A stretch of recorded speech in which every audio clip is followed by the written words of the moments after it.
Sinubuan ng donut ni Joaquin si Eliza habang siya ay kumain na. Sobrang natural ng kanyang galawan at napakaganda.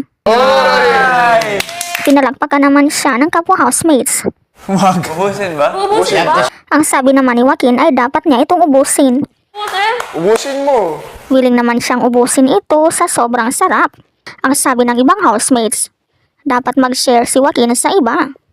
Kaya't kanyang pinakagat si Princess. Nang si Princess na, tila siya ay nahiya pa. Magkaiba talaga ang kanilang personality ni Eliza. Si Princess ay tila tahimik lang na may pagkamahiyain. Ano ba? Ako. Diretso.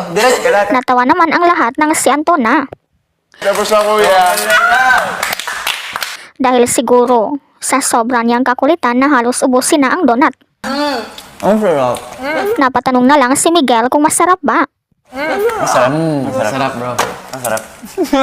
Kanya kaya itong natanong dahil merong naiwang laway ni Eliza. Nagbiro naman si Big Brother na parang may gutom sa kanila nang kumagat na si Anton. Parang may gutom ah. Inutusan naman ng ibang housemates na si Heath ang susunod na gumawa ng kanilang task.